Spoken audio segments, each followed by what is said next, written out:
Alrighty, welcome everyone. I'm Teeaboo and I am here for Orb, about the movements of the Earth, episode 2. My favorite part of episode 1 of Orb was when Raphael said, "It's Orbin time," and then orbed all over those guys. I'm sorry, I felt like I had to make the joke just to prove that Unc still has it, just to prove that I'm hip with the kids.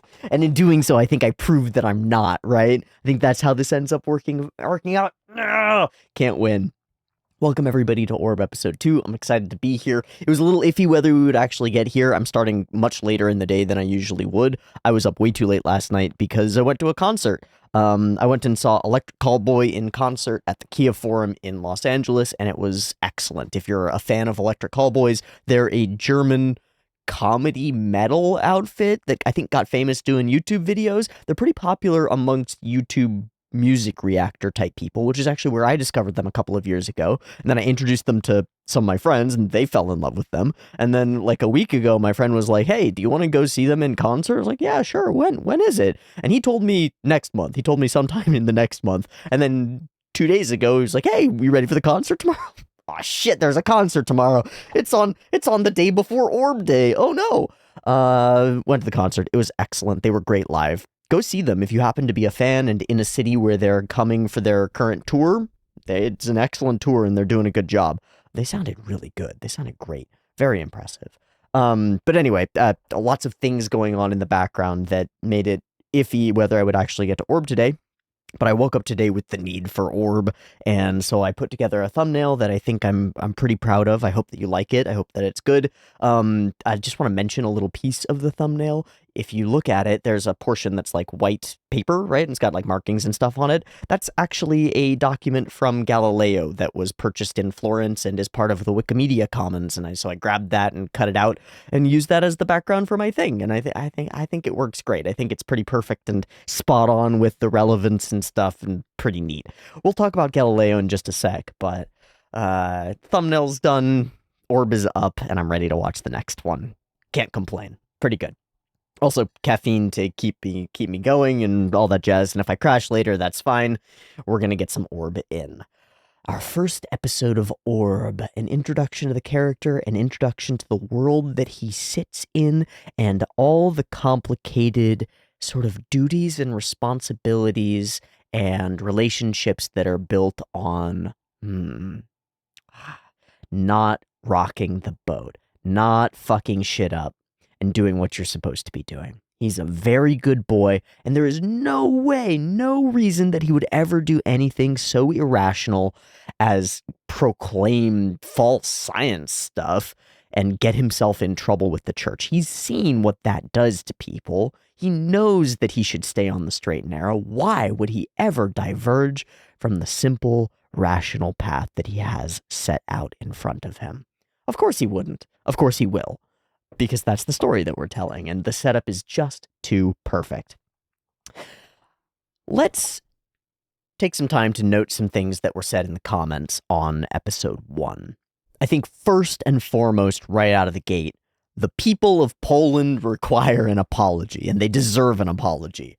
You Poles out there who are righteously furious at me for calling your beautiful country Italy, Germany, potentially the UK, and anything but Poland. I think I threw Austria out there as well. Basically, I threw darts all over the map except where it actually is. Because I don't know shit. I'm a dumb American who doesn't know geography or global politics, and that's the way that it is. So I'm grateful for the learning opportunity. We are in medieval Poland. Whether that's actually going to be relevant to the story or matter in any sort of particular political way, I have no idea. I am excited if it does. But this is not Germany, this is not Austria, this is not the UK, this is Poland. Thus the names. It makes a lot of sense. Yeah, those are some Polish-ass names. Now I know. I'm glad to know. I'm sorry I got it wrong. I won't get it wrong in the future. Hopefully there won't be any other countries that I can mess up and alienate other portions of the population, but you never know. If they throw some weird countries at me, I might get them wrong. It's just the way it is. Again, dumb American, don't know shit. Had my geography lessons when I was a kid and didn't do well in them even though they were bad, if that makes sense. Like, they were already not great lessons and I still did not excel in that field. Okay, So Poland, click. The second thing is that this is historical fiction. Capital Fic on the fiction. And that's important because a number of people felt the need to comment that the way that the church is represented in this show, the way that heliocentrism is represented, and the way that like pursuit of people for heresy is represented is all pretty much a figment of the imagination. There are lots of myths and rumors around this from which those figments have emerged and been sort of like compounded on and made a really solid part of our collective understanding of what happened in the past a few hundred years ago, and mostly they're not true. Galileo is the best example of this. He is known to us as this legendary figure who figured out some cool math stuff about stars and things and made telescopes and stuff, and then the church went, "You're a bad boy," and got him killed. That didn't happen. Galileo was popular with the church, and when the church eventually did call heliocentrism a form of heresy, Galileo recanted. It was apparently only some political bullshit that he got stuck up into. He made fun of the church at some point, and a pope got angry at him, or something like that. Again, I'm just jumping off of what I read in the comments. Seems that he was pretty much fine with the church until he called them dumb idiots or whatever he said, and then he was put in house arrest for a long period until, I think, the end of his life.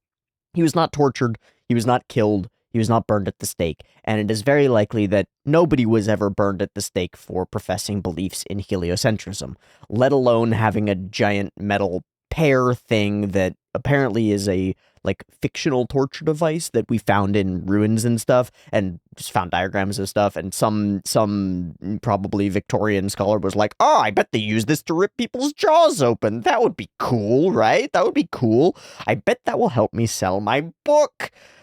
And this is where it kind of comes back to, or at least I think it does.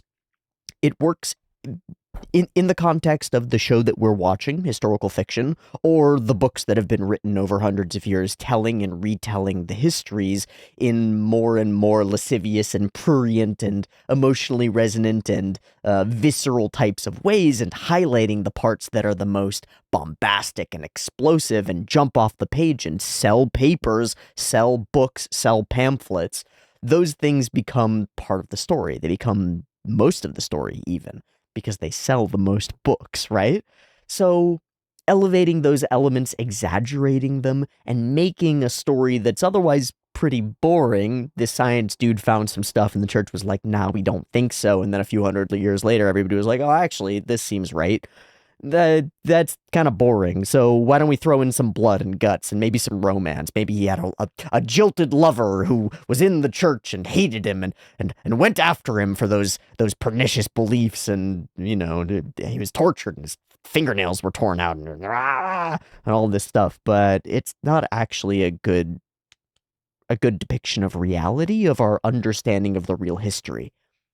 And I want to say that that's okay. That's like more than okay. As long as we are aware that we are watching historical fiction, not a biopic, not a documentary, we're fine. And that should be obvious to us because we're in the kingdom of P, which is Poland, but it's also the kingdom of P, and it's sort of different. And these characters aren't really real people who existed, at least as far as I know. Maybe there was a Polish astronomer named Rafał who did all these things, but I don't fucking think so. We are neither in the realm of the biopic Lincoln, nor in the totally fantastic realm of Abraham Lincoln Vampire Hunter. We're somewhere in the middle. We're in a place where we're leaning on historical events and the historical context, but we're choosing and picking the elements that make for the best story in the opinion of the author of the story, who wants to tell a story and sell books, right? Let's be clear here. There is an underlying guiding force that alters the way we look at our history, and that is that people write books and try to sell them. And this happens all the time in the modern day. If you look at the books written about the 2016 election, right? There are going to be a wide swath of what are essentially opinions based loosely around the facts of the year, the time, the period. And I'll bet you that the ones that sell best are the ones written by people who are already famous, and the ones that have lots of weird shit in them and crazy accusations and insane shit. that makes for good sound bites or good blurbs on the front of a book and sells books because there's blood and guts and gore and sex and violence, and we know that those sell cans of Coca-Cola and they sell cans of books. They sell stacks of books. So I got no problem with an author looking back to a historical context from worlds away, right? This has got some cross-cultural pollination going on as well, and choosing to exaggerate the most emotionally resonant, the most interesting to them elements. And why not? It increases the stakes. It produces this hanging sword of Damocles that's over Raphael's head, with the retribution of the church writ large in front of us in blood and fire by this torturer and by the burnings and by all this stuff and by what's happened to his new mentor and all these things. We paint this picture of a world that is very much against you.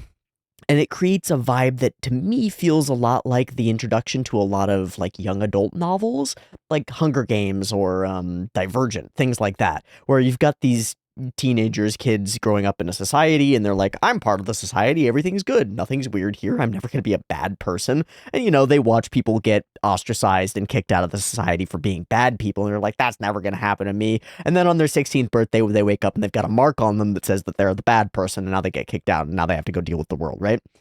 That's like a classic young adult story, and it's not dissimilar from the fictional version of the real story that we've created here. Here's our society, you're part of the church, say what you need to say to be a part of the church, don't say anything other than that. There's no way you would ever stray off the straight and narrow path and do anything that would get you ostracized by the church. No chance, no chance, no chance, but we all know that that's exactly what's going to happen. It's the story that we're telling. I like it. I think it's good. I think that the exaggeration of the most prurient elements, I'm really leaning on that word, I like it. The most prurient elements is a reasonable thing to do. And if we flip the script and look at, like, Western fiction about Japan, there's tons of that shit, whether it goes toward the religious stuff or great battles of heroic samurai basically re-characterized as fictional Western knights. We do that shit all the time. We do it all over the place through all sorts of cultures, and it's probably not great on the whole, right? There needs to be some awareness that the fictions that you're watching are not accurate depictions of other cultures or realities or the history of our world. And if you are interested in those realities, going and looking for the reality behind the fiction is probably worthwhile. But you might never find yourself interested in those things if it were not for the blood, guts, gore, tension, struggle, strife, all that jazz, and cool heroics that bring you in and make the story worth reading in the first place, because we are first and foremost here to be entertained, and this is first and foremost a piece of entertainment media. So it's totally cool with me that there's crazy torture and stuff. We're going to ride with it. We're going to enjoy it as much. I mean, I don't know about enjoy the torture, but enjoy what it does to our story. It elevates the stakes. It puts violence on the table. It makes things feel real, which is kind of strange because it also makes them less actually realistic. Yes? How cool is that? I think it's really cool. Okay. With all of that said, we've been introduced to Raphael. We've been introduced to his new enormous man of a mentor who, I'm going to be honest, I've forgotten his name. His name slipped from my mind. I think it starts with an H. I'm going to look it up. It's Hubert. I was thinking Humbert for some reason. Hubert, who is taking the role of an older man who has already discovered these things to be true and believes them wholeheartedly for reasons that seem to align with aesthetics, to align with his vision of beauty. And he needs something. He needs someone young with good eyes to help him, and he's willing to blackmail someone to make it happen. That someone just happens to be your Orby boy, Raphael, who has, like a river cascading down a course, has hit a giant boulder in the form of Hubert and is now scattered to the wind. We'll see if he reforms himself to head back down that course, or if he is forever changed by this interaction. It seems like the forever changed by this interaction, right? Like, how much trying to stay a good boy is Raphael gonna do? How much, like, no, I can't believe this thing, this is crazy, is he going to try to do? How much, like, self-suppression of something that he kind of immediately realizes must be the case. We have this moment of kind of epiphany as he looks up at the stars, and after Hubert reveals all this to him, he knows this now, or at least he's aware in the way that you can't pretend that something hasn't happened. You can't pretend that you don't see it out of the corner of your eye. He's aware. What will he do with that awareness? What are his next steps? He's already in this sort of blackmail situation with Hubert, but is he going to try to go to the church and try to, like, do the good thing, like turn his new friend in? Or, pretend or tamp this down or try to run away or something like that? I wouldn't be surprised if it was something like that. But I also think that Raphael is an arrogant little shit. I think he thinks that he can pull one over on the whole of the world. I think he thinks that he can trick Potoki. I think we know that he thinks that he can trick his like father figure. I think he thinks that his classmates are idiots, and I think that he thinks that he can trick the church as well. He tried even to trick Hubert, and it was only when Hubert saw directly through him that Raphael was shocked and sort of jolted out of his normal way of being to speak to him, actually, to really relate to him. But that means that his default mode is bullshit. His default mode is bullshit, and I think that's going to continue for a little while. In some ways, this might be as much about a story of Rafal's relationship with truth as it is a story about Rafal's understanding of heliocentrism itself. I'm excited to dive into that. I'm excited to see how we play in this space of belief and ontology and how you know what you know to be true is true, right? You as a fallible observer looking at this world that presents it to you through your senses, and even through microscopes or astrolabes or anything like that, through measurement instruments, still through your senses. How do you know that what you're experiencing is accurate? And then how do you know that the interpretation that you've drawn from those experiences is accurate? There's a whole set of problems here that are fundamental to the scientific method and to the way that we as modern science-oriented people think about truth and truthiness. And I think our characters kind of have to build those, right? Truth is what the church says. Truth is what the books say. Truth is in the Bible, and truth is all around you, and it's God.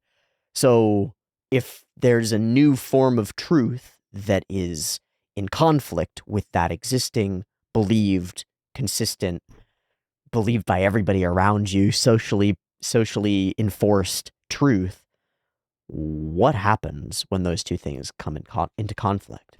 I don't know. I'm excited to find out. I think it's about time to draw something. So I'm going to draw something. I finally remembered where my compass set was. I got this at a garage sale that I helped out at. I was just riding around town and I stopped at a garage sale, and this was about a year ago. There was this woman trying to sell her dad's tools. There were all these guys coming in, these contractors and resellers and stuff. And they were taking these tools for pennies on the dollar, basically.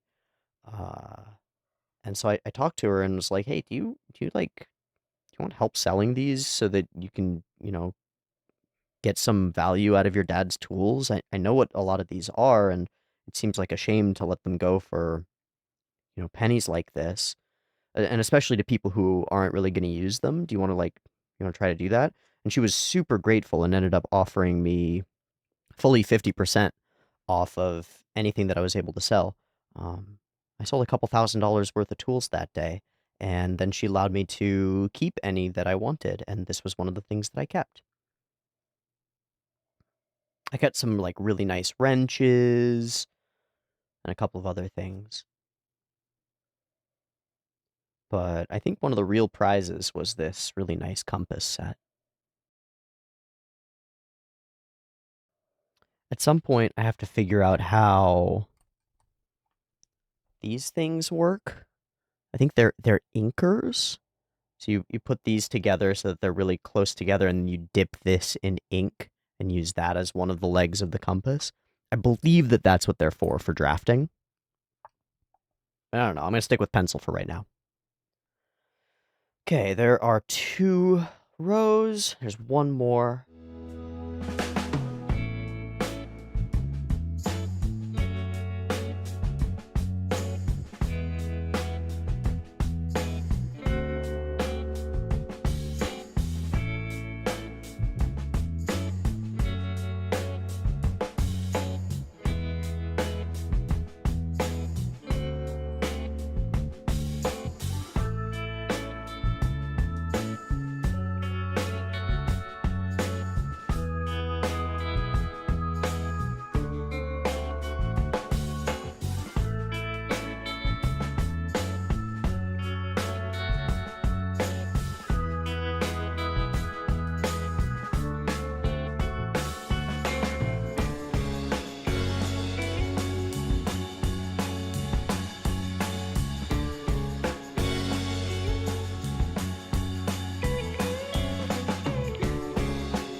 Okay, that is about as simple as it can be, and still be what it needs to be. While it's a simple tool to us nowadays, an astrolabe is a complicated instrument that requires, like, a lot of machining and a lot of little measurements. Even just drawing it out, I ran into a problem, which is that equally spacing out a bunch of lines across a curve is hard, because we don't normally have curved rulers. If I had just like a protractor sitting around, I could probably use that, but I don't. So I had to makeshift it with a little rotatey bendy thing, and that ended up working. There's my little astrolabe. This is a simplified version of one that I grabbed. That's a reproduction mariner's astrolabe from the 16th century, nautical style. And the real one has like more fiddly bits and like a little dangly thing and more engravings and stuff, but I figured I would just go for the basics and not spend more time on drawing the thing. I like it. It's been a while since I've done something kind of drafty and mechanical, using lots of tools to make lines sharp and crisp and clear and stuff, and I really like how it turned out. And now it's finally time for Orb Episode 2. I just saw the title of it. Somebody let me know if the titles are spoiler-filled. I can see them if I look at them when I pull up the video, but I don't have to. I can just ignore it. And I might do that in the future. They've got a vibe where it feels like they're a line from the show or maybe something like that. So it feels like it could be in that iffy space where it's probably not direct spoilers, but it might be. Somebody let me know if there are any cases where I should really avoid while looking at the episode title. Otherwise, I'm probably going to look at them at the beginning of the episode and be like, this one's called, "And Now I'm Going to Move the Earth," which sounds like something that Hubert would say. To me, this sounds like, I'm going to set up a demonstration of this thing, and now if I move the Earth, this is what happens. And if I move the Sun, this is what happens. And clearly the Earth one matches up with reality better, so let's go with that. That would be my guess.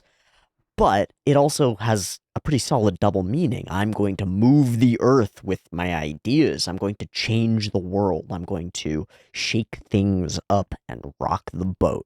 I don't know which it refers to, or maybe it's neither, and maybe it's something that I can't infer at this point, but I'm excited for the world to be moved by this connection between these two characters, between Rafal and his new blackmail-caused, unwilling to be their master. Yeah. Let's watch episode 2 of Orb. I'm still watching the Tenrai Sensei versions. Nobody has told me that I should do otherwise, so I'm going to keep doing that until somebody tells me otherwise. Got episode 2 up and ready to go. There will be 2 versions as usual. Picture-in-picture version with the video up there will be available in the description. Subscribe while you're down there. And the timer-based version, which you're watching right now, will be up on YouTube. Come back here for the discussion after the video is done. And if you want to sync up your own copy, there will be a beep beep timer coming at you for Orb in just a second. Early access to the next week's video will be available on Patreon the same day that this one drops on YouTube. So check that out if you want to get the next one just a little bit early. And let's go ahead and dive into Orb episode 2. Beep beep timer.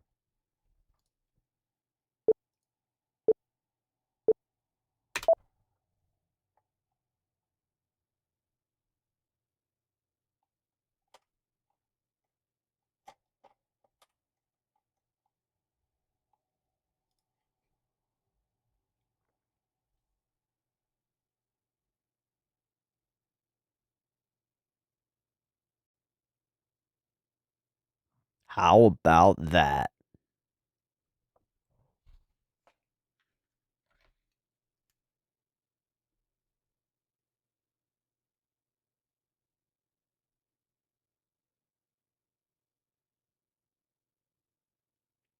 He immediately bounces off of it.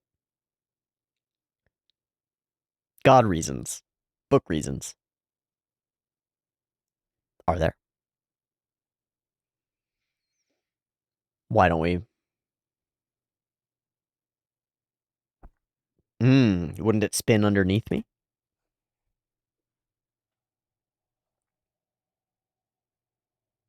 That's not a reason.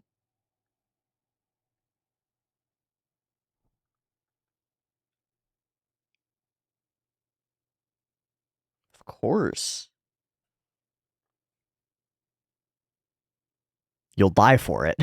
So 2 of those are not reasons. One of them is.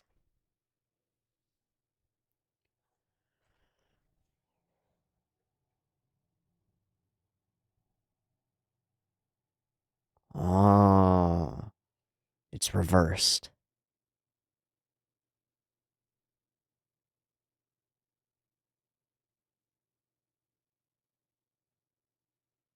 Good answer.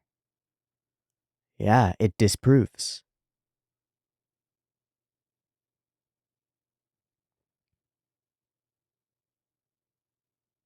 Repeating his lines back to him. I'm out. I'm out. I don't want to be here, man. I'll see ya. Okay, so now he just has time alone to stew on this, huh? I wonder if anything will happen that causes him to rethink. There are a bunch of pieces that are evidence of it. Now, jumping is a good point.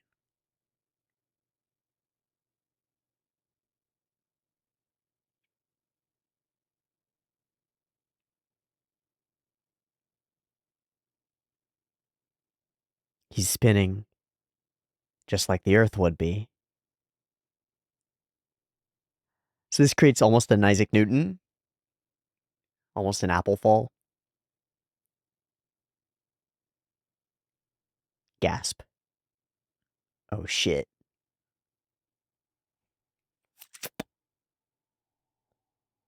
Your perspective changed.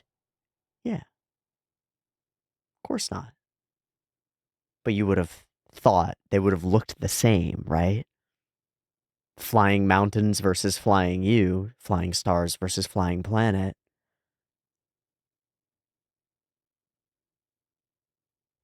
It looks the same.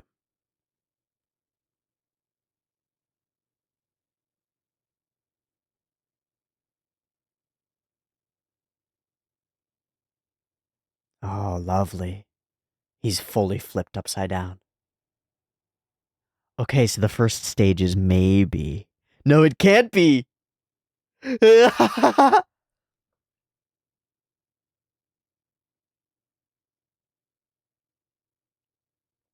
Sure, sure.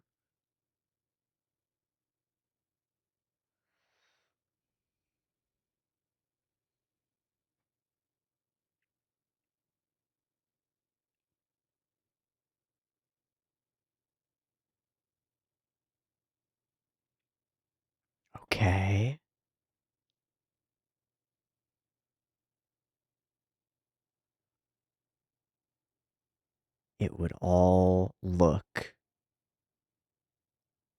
He's fighting against himself. He's totally at war, and yet the drawing comes. And it's not rational, and it's not smart.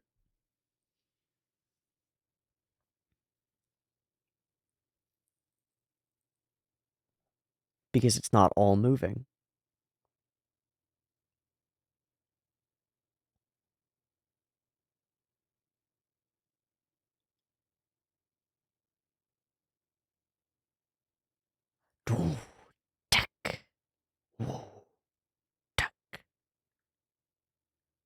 This is awesome. Oh, the pen. Yeah, write those names light. He wants so badly to fight it, but it all matches up. Terra, Soul. And now if you have that model, you can verify. Oh, that's what people keep memeing. Now I get it. Everybody's been commenting Nando Demo, and I had no idea why.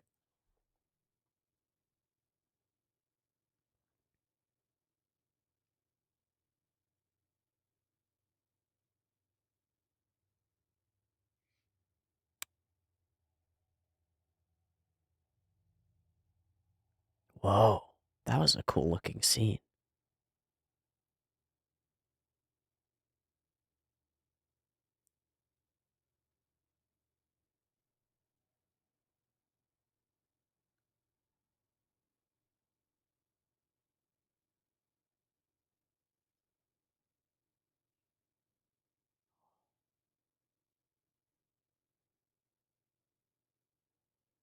This is a bop.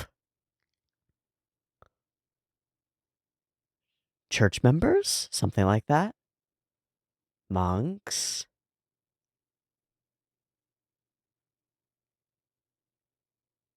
There's a whole cast here. Going on all sorts of adventures. What was that transition? Who did he just transition from? Was that his older self or something like that? I wonder. Bloody Silver? Man, what are all these storylines? That's pretty cool. Are we tomorrow? Hmm.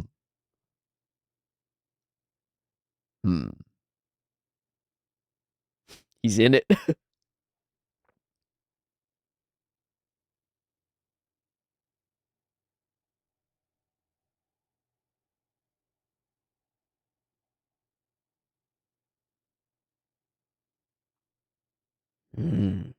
Again, to the third point.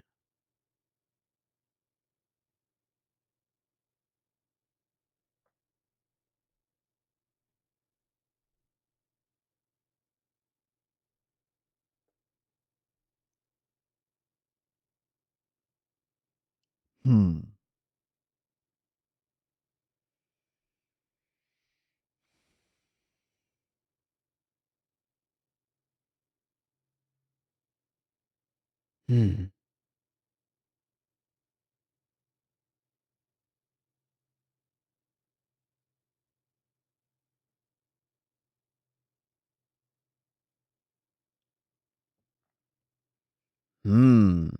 It's a very Enlightenment idea.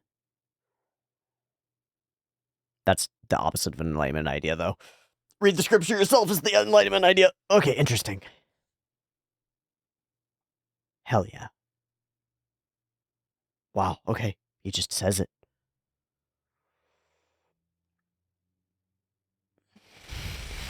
Goddamn right.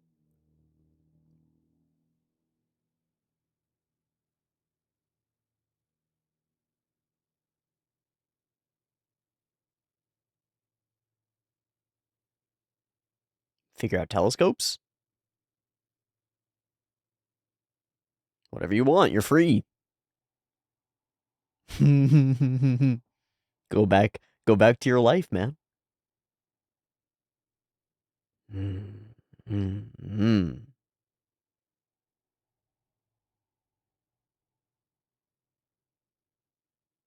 I wonder what way he figured out to continue alone. I wonder if it's a telescope.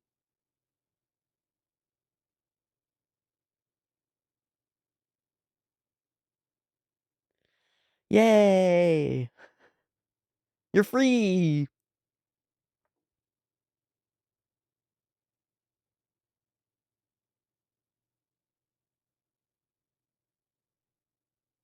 Did your books get found? That's the fucking torture, dude.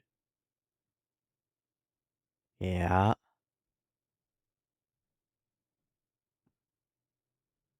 Uh-oh. Hi, Novak. Oh, okay. Has he been doing anything weird?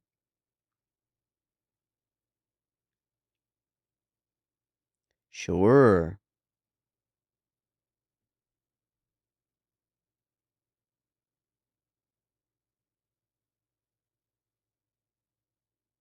You ain't been collaborating, have ya?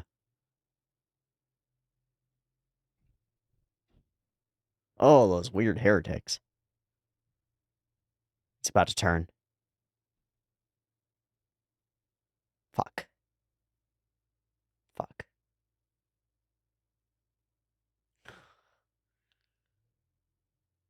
Fuck, man. We're right there. In your hand! How interesting! What is this? He doesn't have a lie prepared.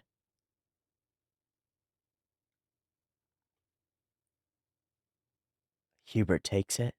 He's gonna die for that. He's gonna die for it. Perfect.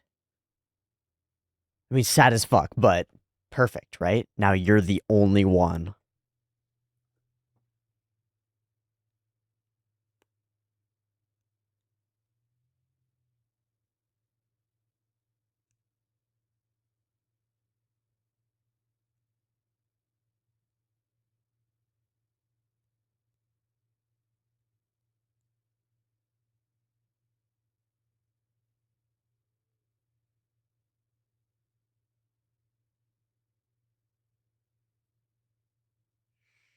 He's saving his fucking life.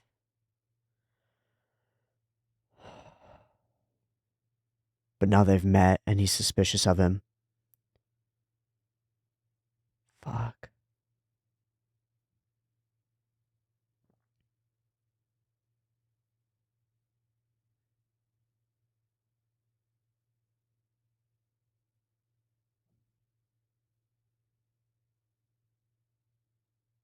What is it? He's not coming back, man. He just did. Now it's up to you, isn't it? Oh my god, he just said it! He just did. You are all alone. God, it's like the Vinland Saga scene. It's like the Vinland Saga dad scene, right? It actually is. It's just like it. He gave him the piece of information and then he disappears. Now it's for you to figure out, kid. Good luck. Okay, so we now have an orb. The fuck is it? It must be how he was studying.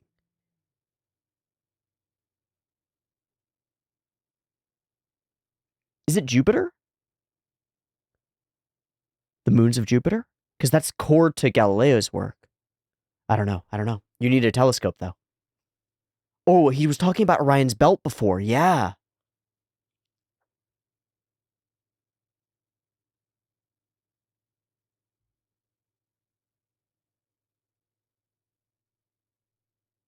It's where his observatory is hidden, isn't it? It's a location. It's a map that only you could get. Fucking hell, Hubert.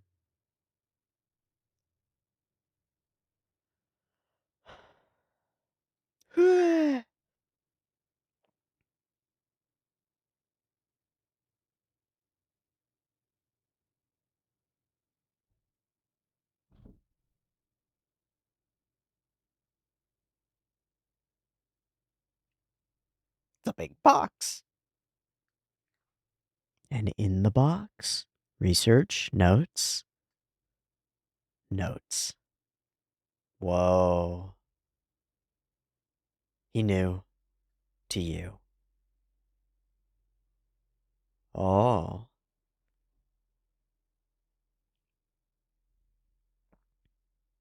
Okay, so it's an information pass. This is a baton pass through time and space. My necklace.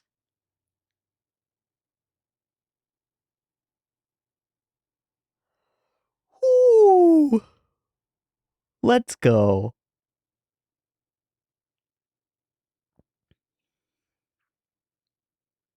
Now you're stuck.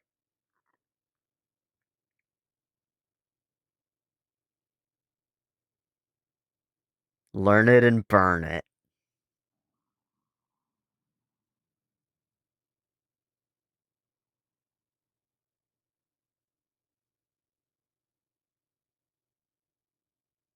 Hmm. Interesting. Interesting. Is there a but? He believes it, though.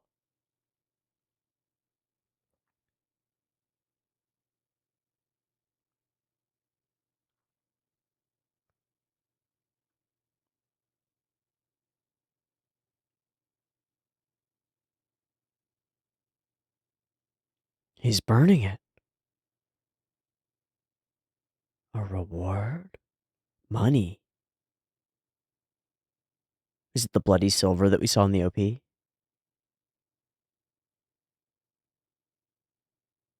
he read it?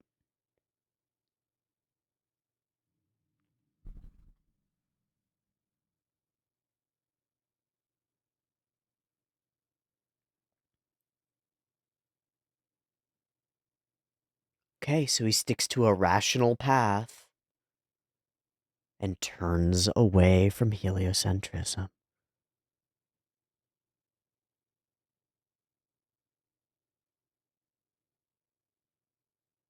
But what about your intuition?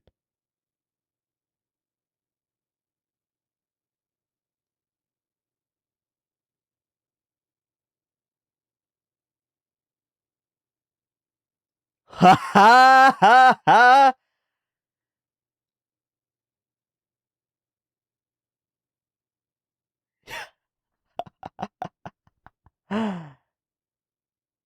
Okay.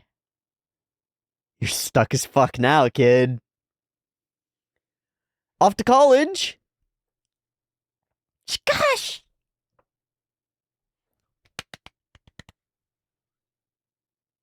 Theology!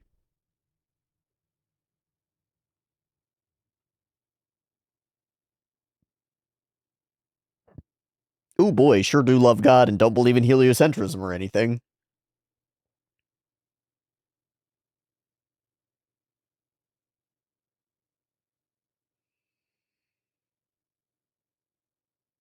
From behind, we're not seeing his face. Oh, there we go. Let's go, kid. Get fucked. Huh? Oh, the intro dialogue. Is this Hubert?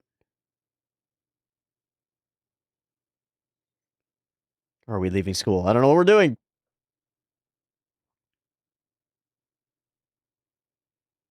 Mmm. Mmm.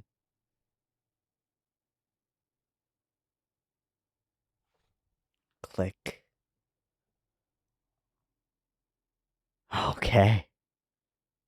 It's his line.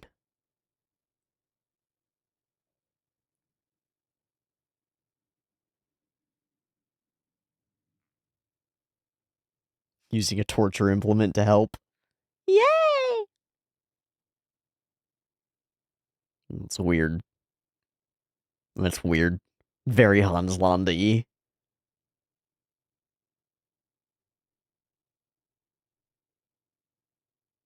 Where are we going?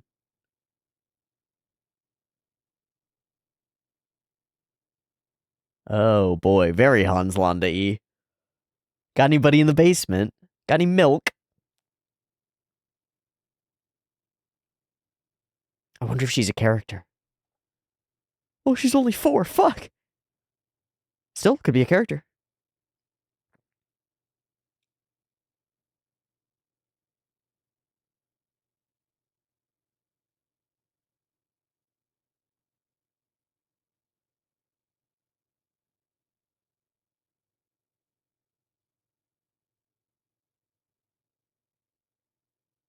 Is what's so horrifying about the letter? Does it say like blood, death, murder? The demon lord will be freed. What the fuck? Mm-hmm.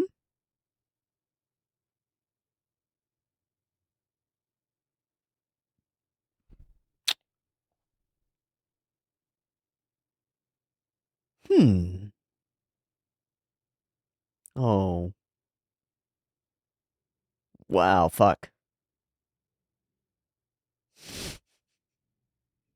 How thin a farce.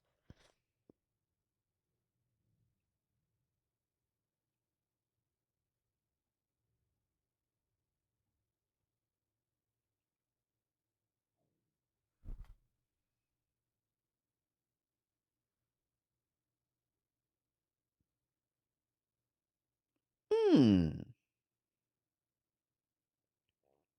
Hmm. Relationships and politics.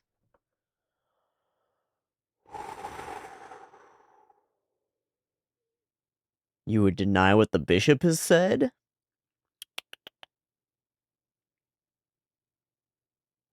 He knows better than we do.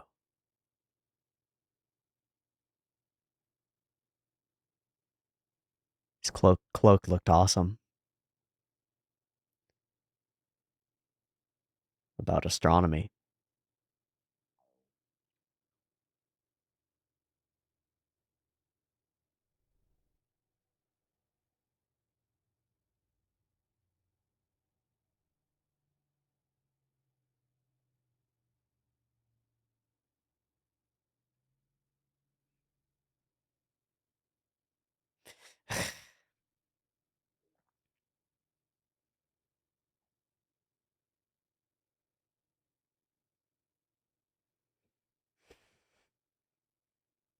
Everything's fucked and up in the air now. Oh, and he's being ostracized too.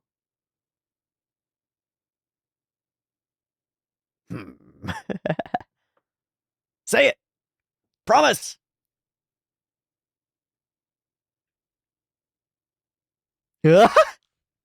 Of course. Uh-huh.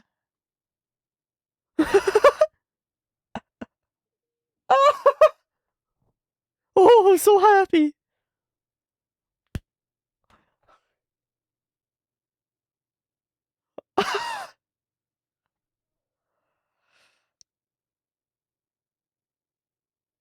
There's that arrogance, man.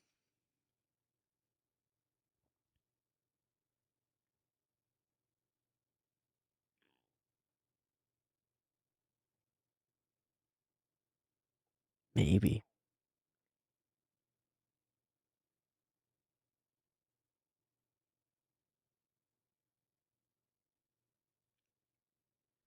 His life has changed completely.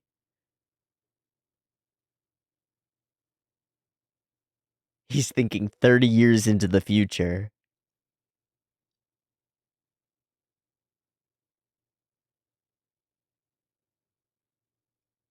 Huh.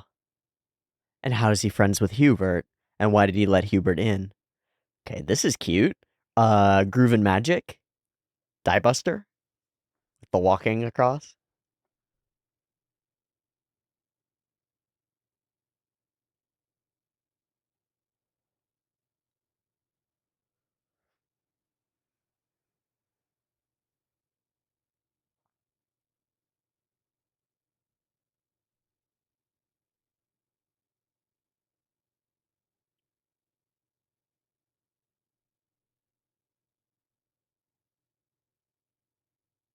Really liking the OP and ED.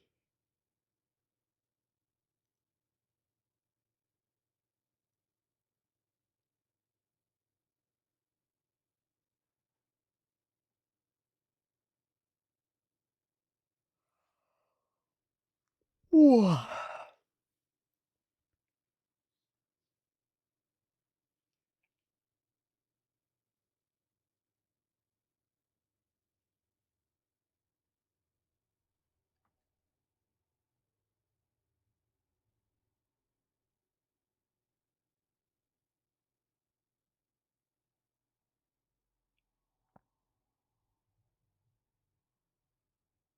That's the frame when he, like, fell over, isn't it? Okay, a lovely second episode, and it feels like we are being catapulted forward into our fate.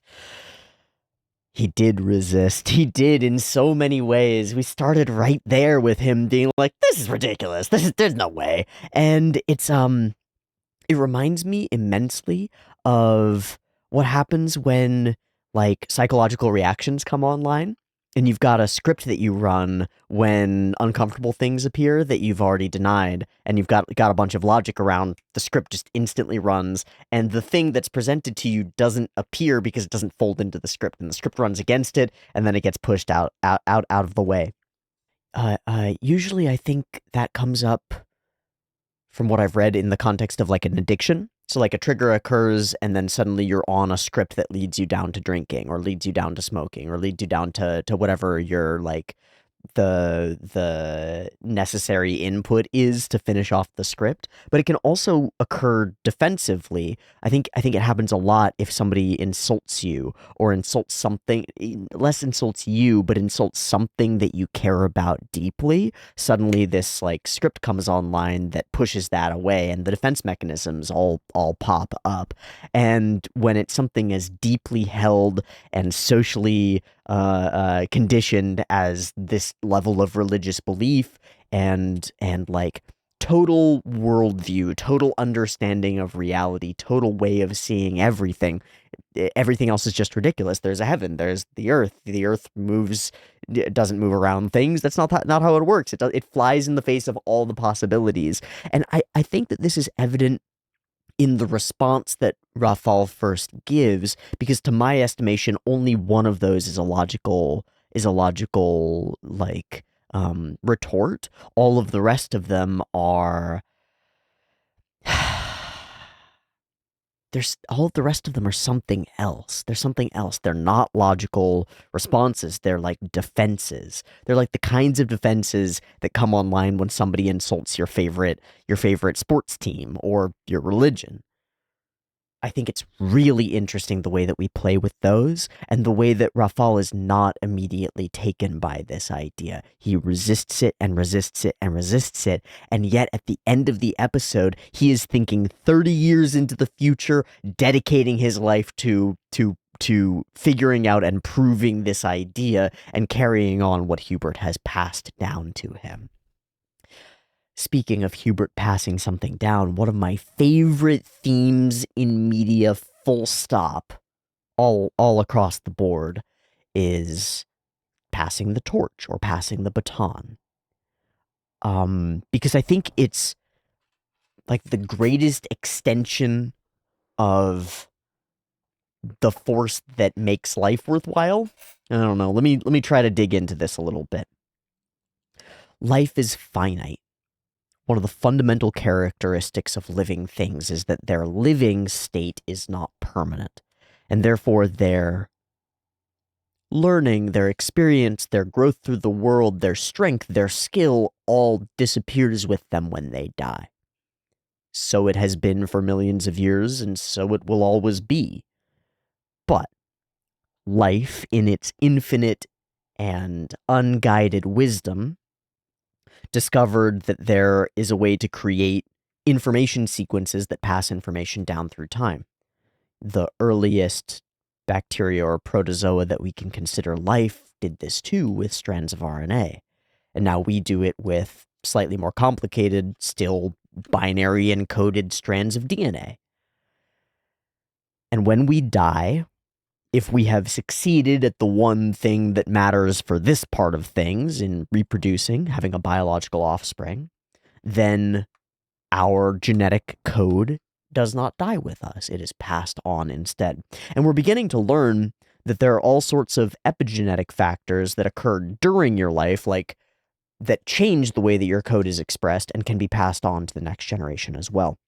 So while we believed for a long time that your genome was essentially set at your birth and would be passed on in that state to your children, we know that that's not the case. Your genome is not set at your birth. It's changing continuously in various ways, mostly expression, up until the point where you produce the gamete that becomes the child that is your child. So, in some ways, a lot of your experiences and strength and skill and stuff get passed on.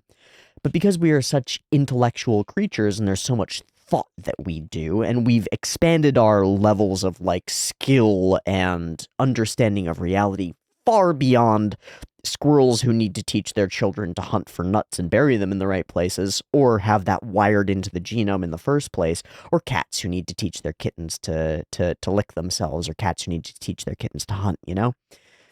Life figured out how to pass on information beyond just the genome and to instill its holders, the holders of life, with a evolutionarily bound drive to pass their knowledge on to their children.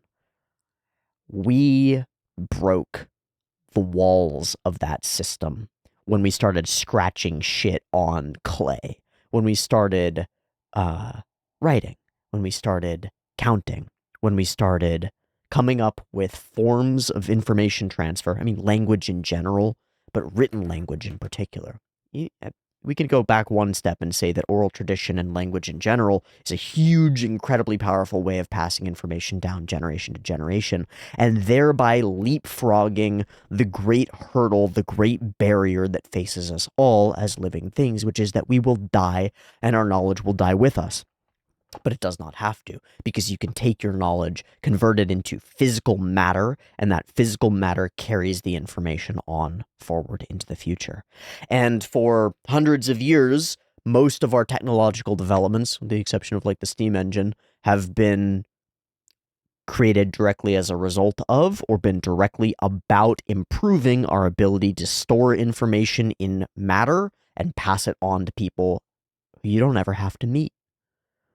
This show is a piece of hyper-dense visual information, layered with story, layered with characters, layered with voices, layered with words, layered with all the symbols that appear on screen, that was created by a group of people literally half the world away from me, who speak a totally different language, and it, in turn, is based loosely on histories that we have from written documents going back hundreds of years. Our whole understanding of this show is information transfer through time and space. And now the show itself is about information transfer through time and space, right? I think that's really cool. I think it means it matters what information you transfer. And that you can is really freaking cool.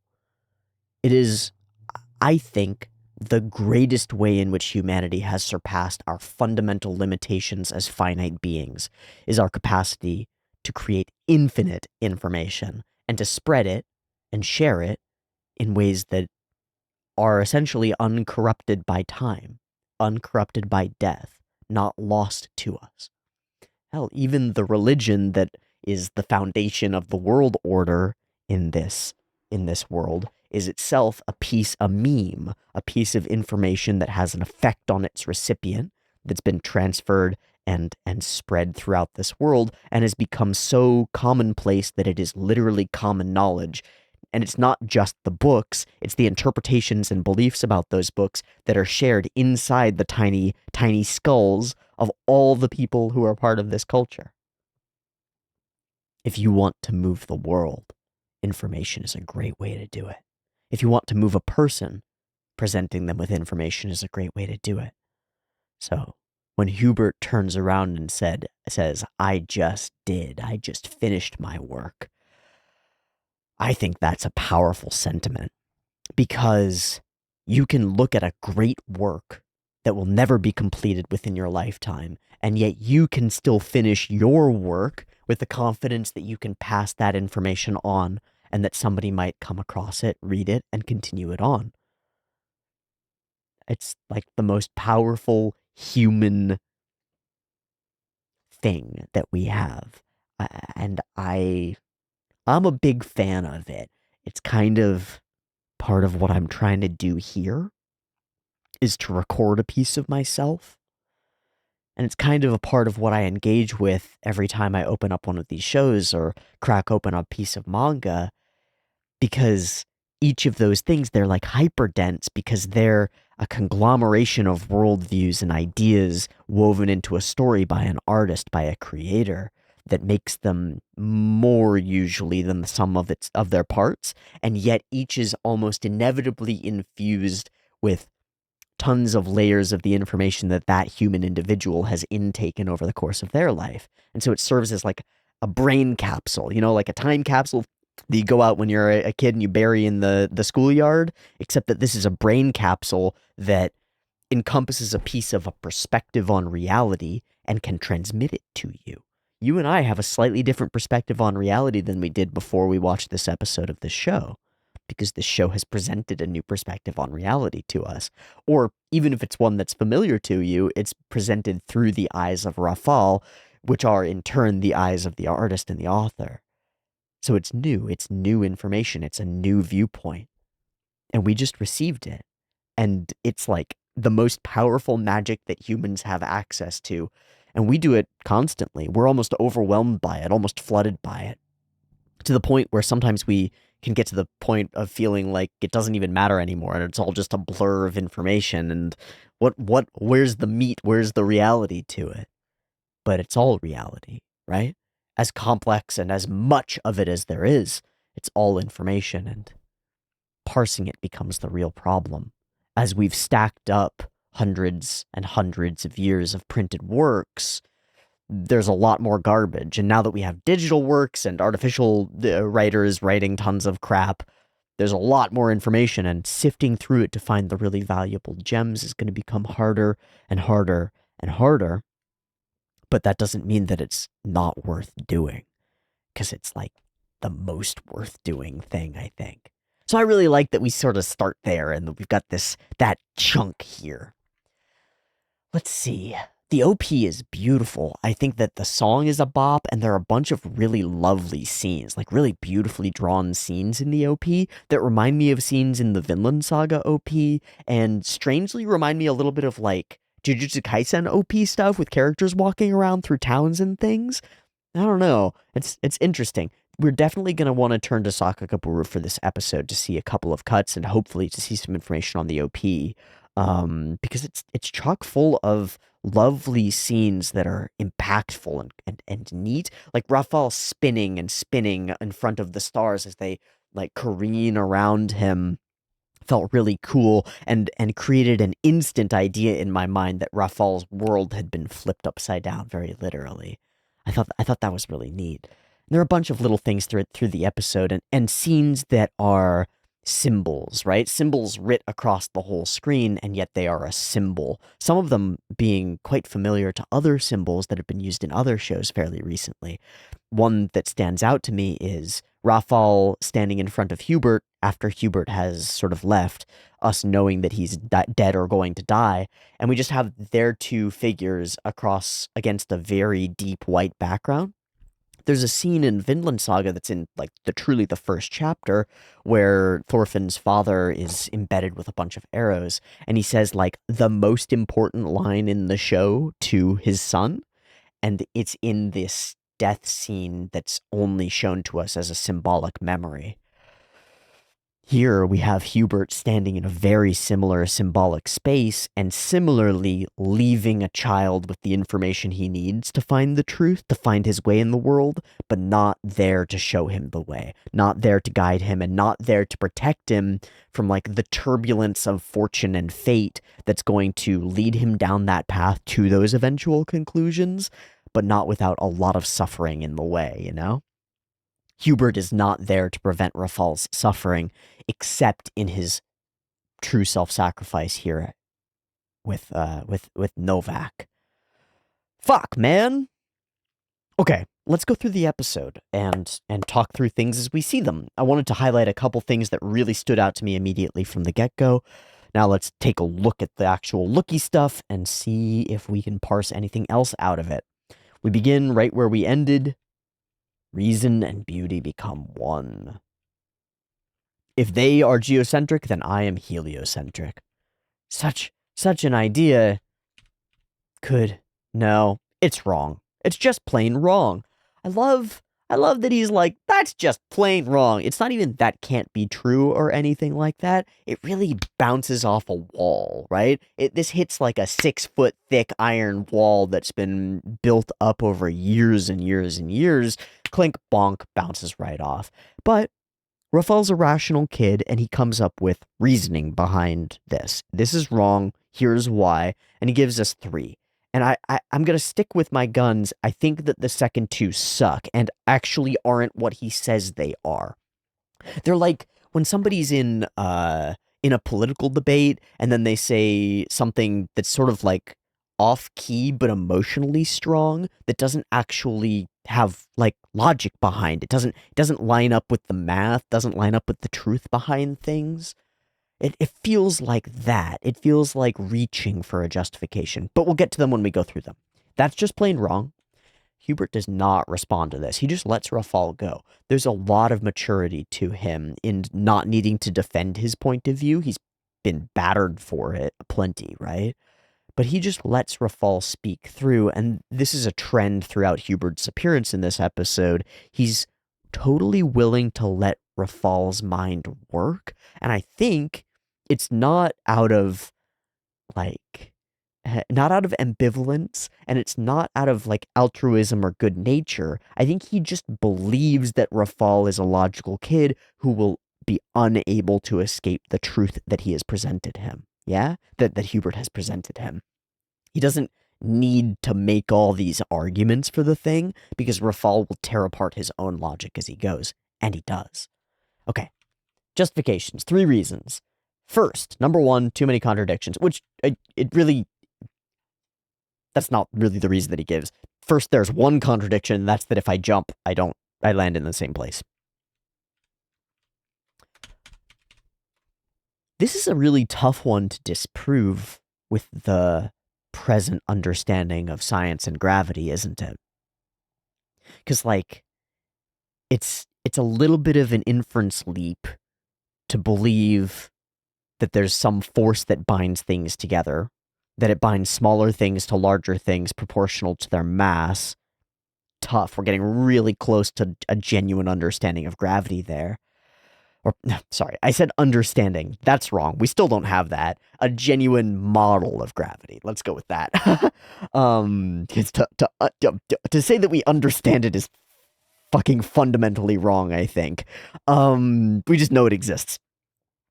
You can correct me on that if I'm totally off, but I'm pretty sure that magnets and gravity are those forces that we can label them. We can point at the particles that seem to produce them, kind of. We don't know what they are. They might be love. I'll posit that. I think gravity could be love, or vice versa. Love could be gravity. But let's not get too deep into weird metaphysics and shit that doesn't make any sense. Why do I land in the same spot when I jump? Yeah, it takes a bunch of logical leaps to figure out why that might be the case. To figure out that if you're on an enormous object that's spinning and you're a tiny object and you jump off it, you're already spinning. Like, you don't even infinitesimally slow down because the air around the whole thing is moving with it. It's all moving. Your perspective is relative to your position. Yeah, your worldview is relative to exactly where you're standing. And we kind of get there when he does the little tumble flip fall. Gets close to that idea, but it still doesn't disprove the jump land portion, which logically serves as a really solid argument. I think that is a really solid argument against it, at least with the present understanding of how things work, right? If we are on a rock hurtling through space, why don't we just fly off? We should. Especially if it's spinning really fast. I mean, if I take an object and I stick something to it and I spin it really fast, the thing that I stuck to it's going to fly off. So why wouldn't I? We don't understand yet. I think that's really cool. And it reveals something that's critically important that I don't know how to say.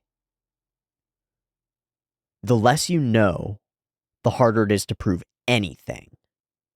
Because you have far less initial statement clauses that you can use at the beginnings of your proofs. Does that make sense? Because there are all these uncertainties, all these factors that are unknown, because we don't have a broad understanding of gravity, all these things, we can't use those to fit all our puzzle pieces together. We're missing way too many puzzle pieces. So even if you find a really important puzzle piece, or the spot where, like, if you can prove that there isn't a puzzle piece that fits that spot, then you can disprove the whole puzzle or whatever. But if you don't have enough pieces, you can't figure it out in the first place. That's what this feels like. If we had an understanding of gravity, it would click so many things into place. It would click the jumping, but it would also, as he draws his orbits of the planets and stuff, it would click why they stay in similar orientations to each other, why that matters.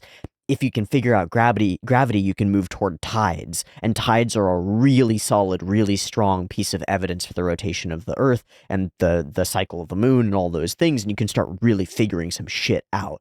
And you can figure out that other planets have moons, which I thought that the little sphere was at first, because a fundamental part of I believe it was Galileo's understanding was seeing that there are moons orbiting Jupiter, and if there are rocks orbiting other celestial bodies, then perhaps we are a rock orbiting a celestial body, right? Okay. Second, if the Earth is moving, who would support that theory? So this is not an argument, right? This is just like, nobody's gonna believe it, even if it's true. That's not an argument at all. Who would support that theory? Everybody knows that the other theory is right. The Earth is at the center because God wanted humankind's home to be special. To deny it would be disastrous. But, like, when he says disastrous, he doesn't just mean, like, disastrous to the church, disastrous to the people, disastrous to you for saying it, because we fold that into part 3. He's saying that, like, that would be disastrous for our understanding of the cosmos. It would, like, break the laws of God. Maybe we shouldn't break the laws of God, dude. So this feels like just a defense mechanism, yeah? It's like if you put a bunch of evidence about some politically charged set of beliefs in front of somebody who strongly aligns with a particular political belief system, and you spend the time to sit with them and, like, actually talk about it. We go into a fantasy world where they actually talk to you and go through the information and let it change their mind, right? One of the statements that they might have would be like, nobody's going to believe this. Everybody believes the other thing. And also, it's going to be disastrous if I bring this up. But this is another level beyond that. It's almost metaphysical. It's almost like, you're shaking the cosmos. How dare you? I don't know. And then third, and finally, it's foolish. Even if it's true, it doesn't even fucking matter, right? You're risking your life for your intuition. That's dumb. That doesn't fit with my previously stated stay on the rational path and everything will go well worldview. That's doing the opposite of that. That's intentionally risking your life for something that you don't even know. For something you just think. That's stupid. Fuck that. But we get a nice clap back. I disagree with your third point. I disagree with his second even more strongly, but fine, whatever. It is because my life is on the line that I believe my intuition. I don't really know what this means. Can I be honest? I don't really know exactly what this means, like, to dig into the actual words of it and make it make sense, but the vibe is immaculate. The vibe is excellent. Like, no, you don't get it. I have to believe in what I see because my life is on the line. The emphasis on it and the stakes that are woven into it makes it feel like a really fucking badass thing to say, even if I don't completely understand it. Do you understand it better than I do? If you do, shoot me a comment. Maybe that'll be helpful. And if you're wrong, it doesn't matter. This might be my favorite line in the episode. In fact, I think it's my favorite line in the first 2 episodes. A wrong answer is not a meaningless one.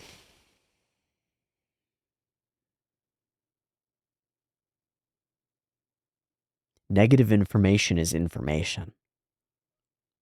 Sometimes it's the most useful information. If you can get to the point where you actively and genuinely disprove something and you know that's not the case, oh joy, oh glory. That's the best you could possibly hope for if you have a scientific mind.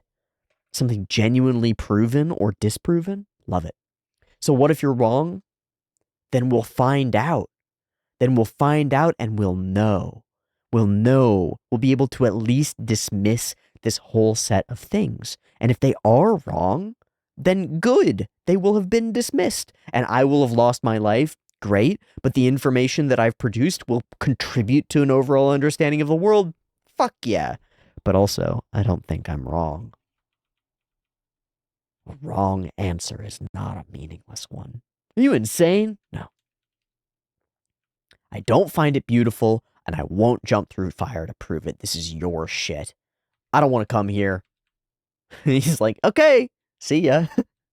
You'll be here. There are a bunch of little expressions of Raphael being like, I don't want to be doing this, but I believe it. Fuck.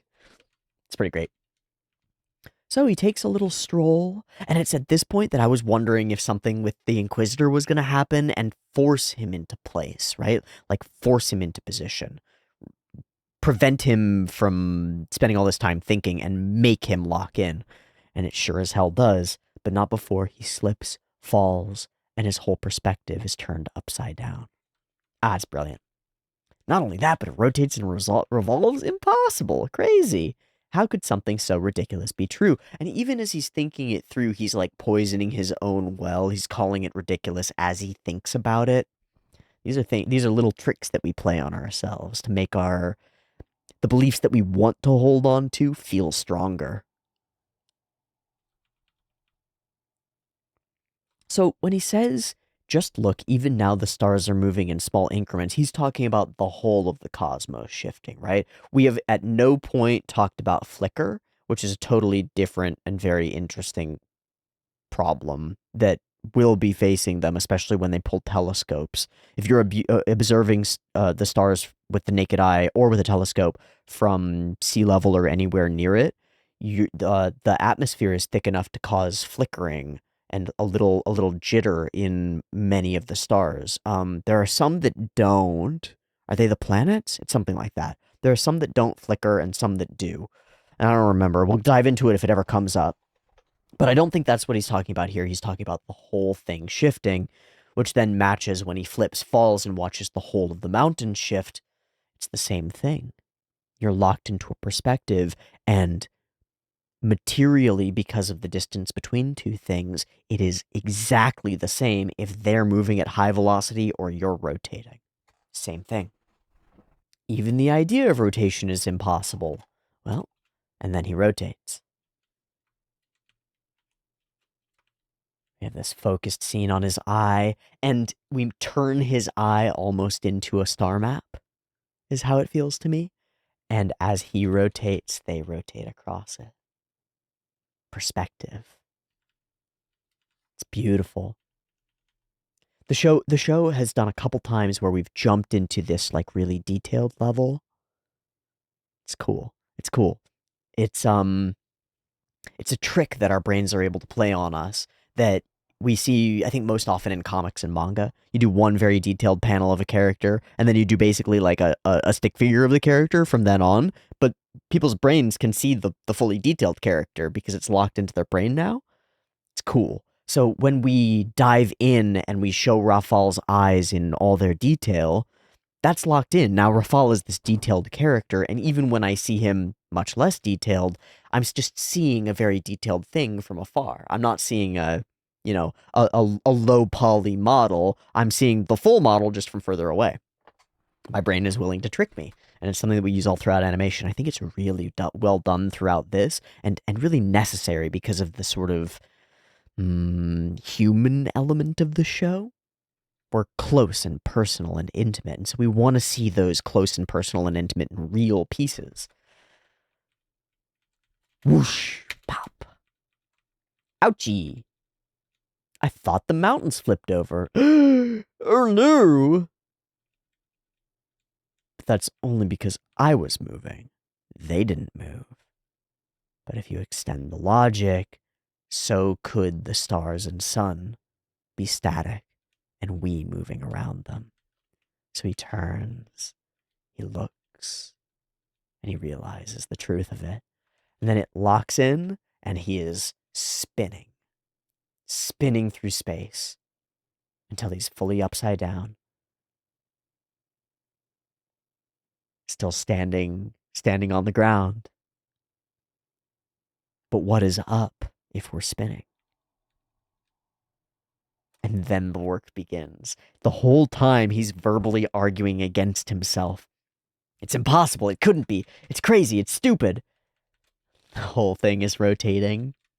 Okay, so for sake of argument, this also fits that detailed level of things. The candle burning down, the papers hitting the wall.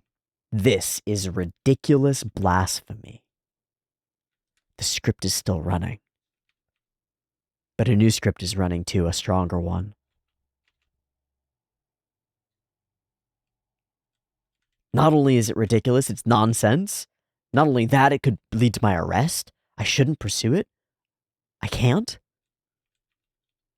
But the cosmos is unified under a single order, harmonious sequence. He tries and he tries to figure out a model. The planets must move independently, not harmoniously, but based on some rule. And if it were like that, if it all moved rationally, with one mind, with one guiding principle, I would have to find it beautiful.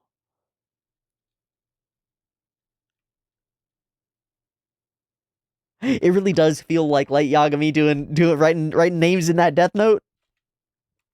But in this case, he's describing the death of only one person, and it's himself. It's only going to be through Hubert's intervention that he survives. I really like this scene. Something about the crispness of the ink on paper feels really, really real to me. Feels good. I just spent almost an hour drawing like a rigid-bodied astronomical thing. So I feel it in my hands. I feel it in the tools. I feel it. That scratch of the quill against paper is very close to my real experience that I had just an hour ago. So this locks me in. This is cool. I'll have to accept this theory as beautiful. And there it rests, the possibility. Now, he's missing some planets, but that's no surprise, is it? And he doesn't have the moon, but that's no surprise, is it? I believe for a long time people thought that the moon was another planet, somehow. It was just close to us, somehow, or some shit. I don't fucking know. It may be true. Then we get this OP. There are a bunch of flashes to black and white characters who I don't recognize. And a bunch of other characters introduced who I don't recognize. The OP song is really cool. I like it a lot. It's kind of slaps, kind of really fun. We will listen to it again next episode of Orb. And then there are these shots. These feel really distinct to me. Like that in particular, it feels so much like Jujutsu Kaisen OP, Chainsaw Man OP, somewhere in that space. With characters walking by and us looking up past them. One sec. This stuff, where we've got the camera moving and drifting a little bit, the characters walking through, and then there's a scene just a moment after, where they're all walking here, and it's kind of like slow-mo a little bit and detailed a little bit. And then here.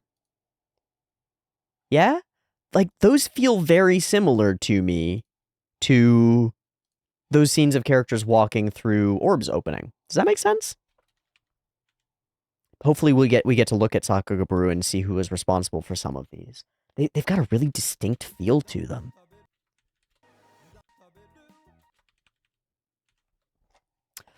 So do these images of like large rotating Rafal.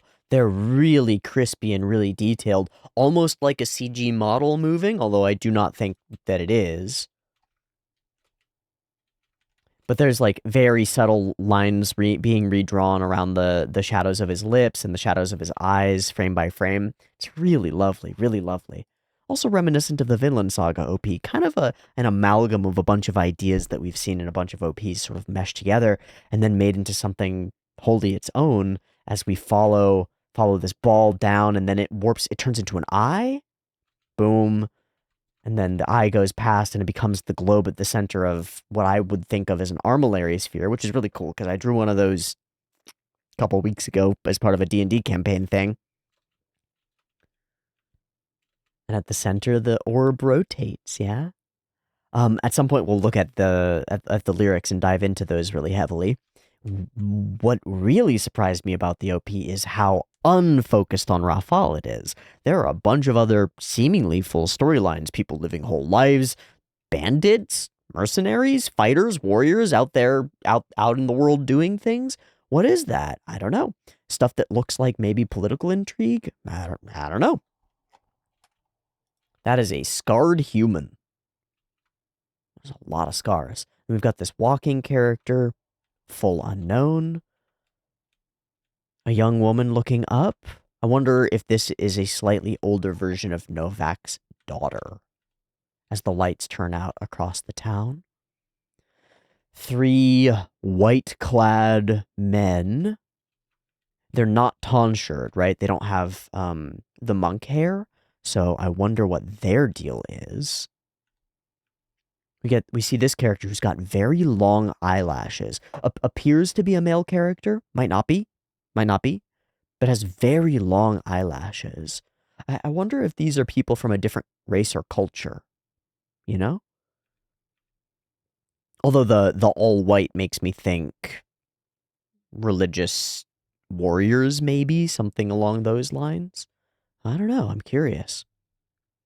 And then we put them back to back with the monks makes it feel like there's a relationship through juxtaposition. And we have these 2 monks standing there. A book. Every one of these little moments is so detailed, and there are little extra things moving that makes the whole thing move, makes it feel very like over real.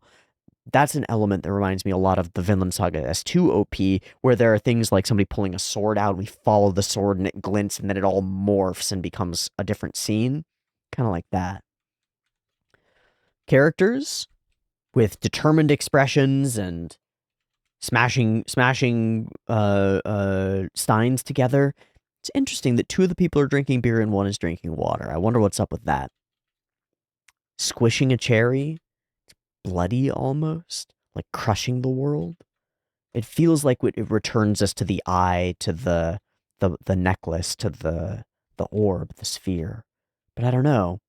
We see these guys, they've got sick-ass mustaches and beards and stuff. I wonder who they are, what their deal is. Oh, the scarred character is tonsured, does have the hair, and has a traveling companion of some sort. Interesting. Interesting, okay. And then somebody's drawing a sword, ready to fight. And this is a different blade. Curved sword. Beautiful shot.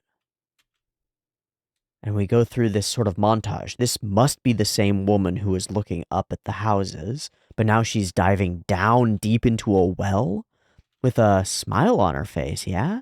Yeah. She's catapulting down a well to find something? I don't know. Treasure hunt? I don't know. I will say one line from the OP stood out for me. This world is conveniently incomplete. Here's that scarred character puking and retching water. And then a fist with a necklace in it, probably with the orb in it. And characters that we have no grounding on, no knowledge of. Okay, there's a transition. We show young Rafal. Oh, was there not? No, there is. Okay.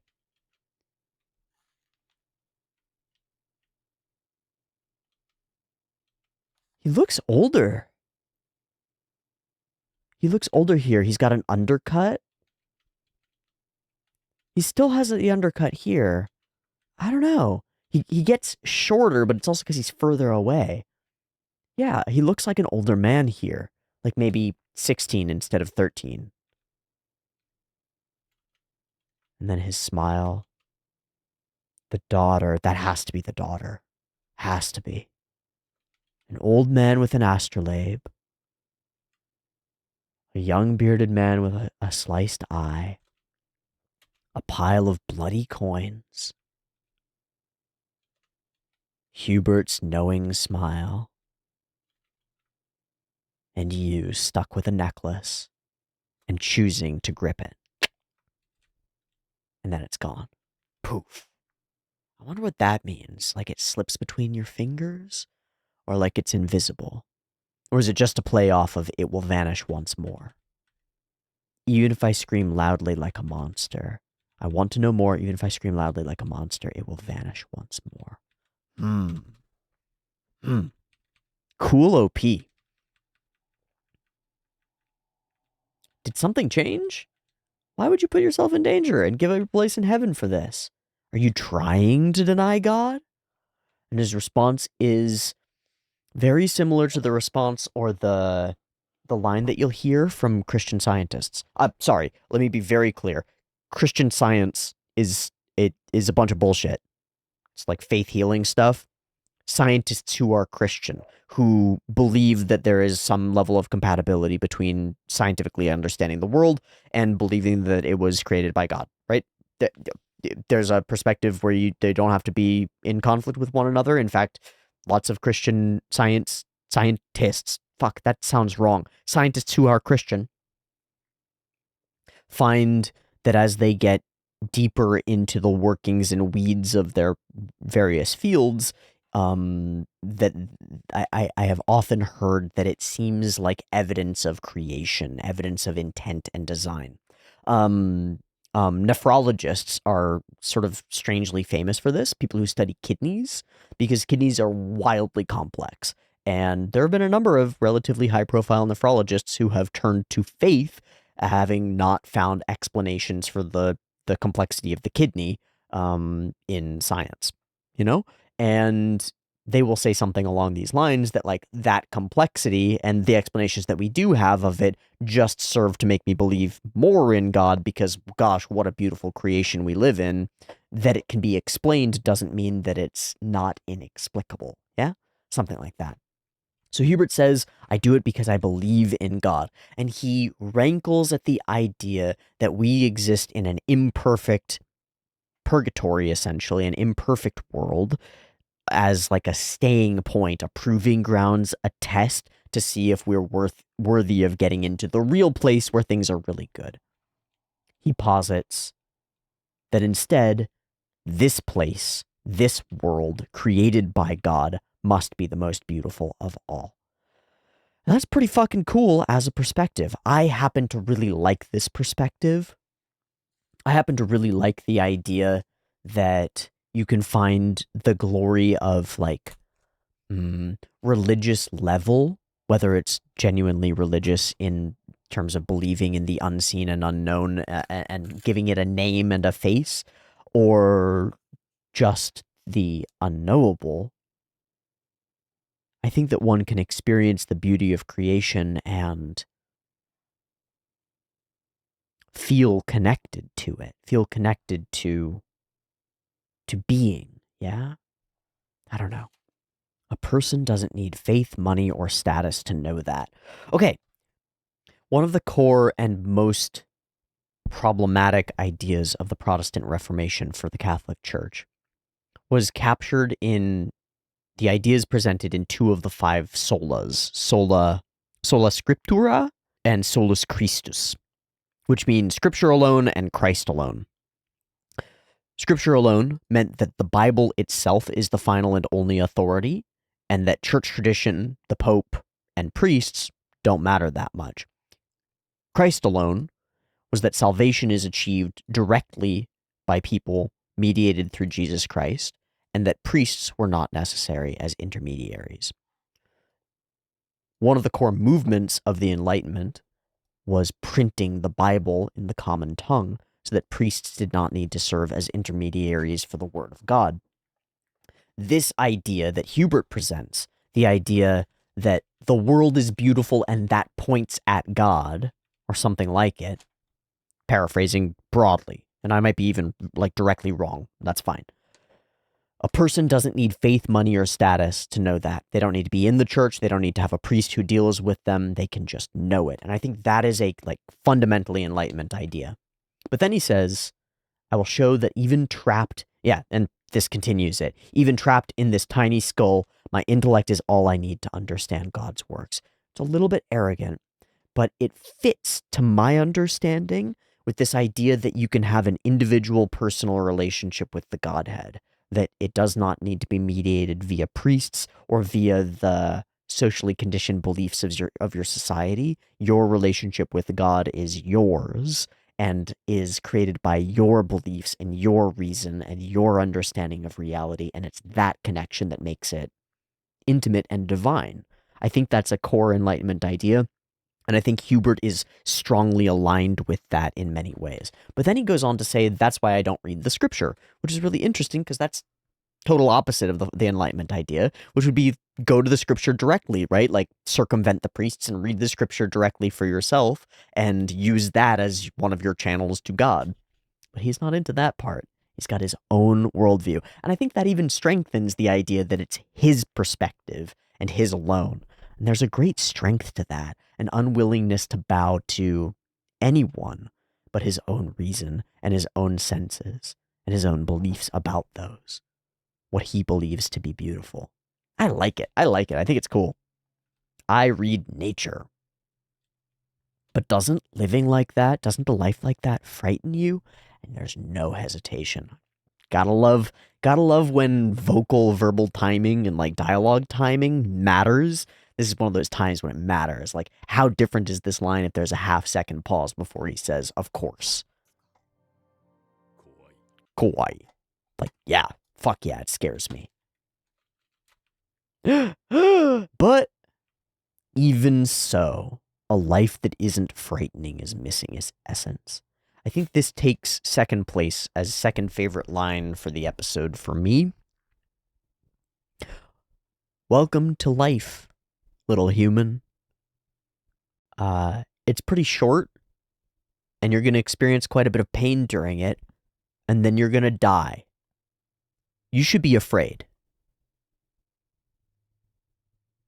You should not be paralyzed by your fear, because that will prevent you from living.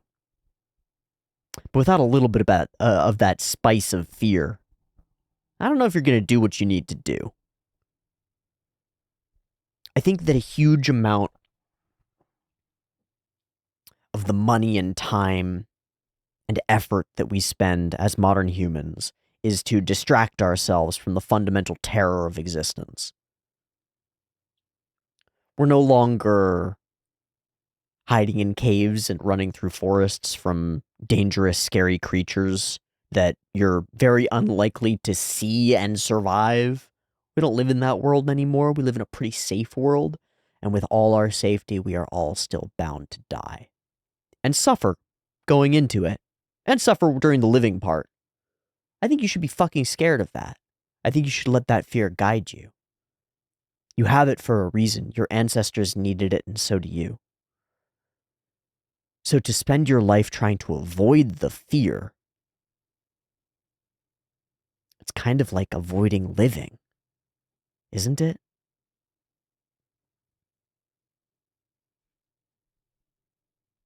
What a waste.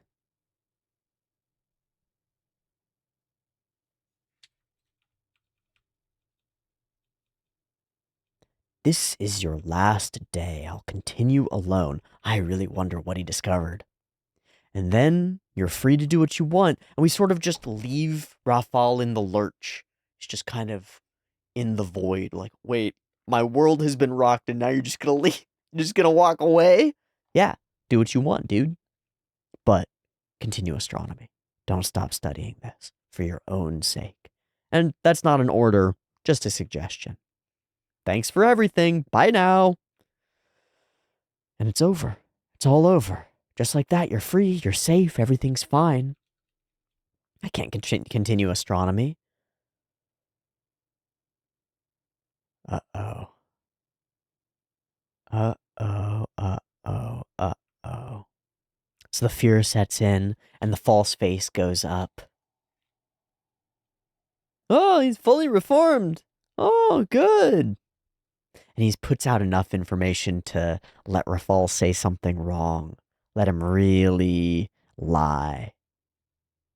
He's a clever interrogator. Comments have said it. People in the Discord said it. I said it during the discussion. Hans Landa. of course, this has to do with the fact that Christoph Waltz did like the most incredible villain in decades. So it's hard to not have like a soft-spoken villain and think of the greatest villain in decades who fits the mold. But man, he reminds me of Hans Landa. It's so understated, and yet there is just this like thrum of fear when he's there, and he's got all the cards, and he doesn't even need to be right. He doesn't even need to be right. He can just say that you're a heretic. He can just fuck with you. He won't probably, but he totally could. And so there's this just total loss of control, total feeling like somebody else has you under their thumb. It's like, there's a scene in Macross, of all things, where the characters get stolen by aliens and they're stuck in this little tiny, it's huge, right? It's an enormous glass room for them, but it's like a little tiny jar and these giant aliens looking over them. Oh, what are these guys? It feels like that, except that it's Novak on the other side, like, hey, little human, you haven't done anything against the church, right? Of course not, Novak, sir, mister. So tell me, the fuck is this? Shit, man. And there's no lie that could work about it, right? Oh, I was trying to disprove the theories of... Why would you touch heretical things? You don't need to disprove heresy. God does that. God does that. Just leave it. But he didn't leave it. He hasn't told your father. Which I feel like is another layer of like, if you confess, I won't tell anybody. Sure seems to be detailed notes about blasphemous research. What could it be? And Hubert's here to sacrifice himself and save the day. Novak doesn't quite believe him, does he? He's down to take the obvious, easy lead, right? He doesn't quite believe him, does he? I thought it would be harder to find, so I put it in the child's room. He presses him, right? I think it might be that, and it might be that he's pushing him to see that if he'll sacrifice Rafal for his own safety. I don't know. To finish what I started. Of course it belongs to me. A child couldn't have helped me. And so he distances himself even further from Rafal. This is a great kindness. But it's also more than a kindness. He's passing that information on. Is it a kindness when a mother sacrifices herself to save her child? When a father fights a wild animal to save his kin? Is it kindness? Or is it an imperative? Hubert is beyond biology, right? It's not his genes that he needs to pass on. It's something far more important. Is this kindness? Or is it even a strange form of selfishness? After all, now Rafal is going to be saddled with the guilt of having caused Hubert to die for this. Which pushes him even further down the path, potentially, doesn't it? At least if Hubert is as good at reading people as he seems, I think that's what he would infer. Well, I suppose it's true. Sorry, Rafal. Bye. We're going to take this guy and kill him. Later. Put him under arrest. Wait. But you had work to do. You had a great mission to accomplish. Hands in the orb. Farewell. Weren't you going to finish something? And we cut to his face, and then we cut here to Hubert's face, and instead of being in the carriage, he's back on the mountaintop. And this is how Rafal will remember him. I just did. That's metal as hell. It's so metal, right? It's like, yeah, I'm going off to my torturous death, but my work is complete. It's in your hands now. Oh, juicy stuff. I love it. Oof. Blacked out against the white background with only the floor. I gotta pull up the scene from Vinland Saga. I have to. I have to just glance at it. Ain't that pretty similar? It hits the exact emotional note for me. Minus it's your father and he's dying and stuff, but It's the same emotional note because we need him. It's like, no, you're the one who has the answers, man. You're the one who's gonna help us get there. You were the chosen one. Nah.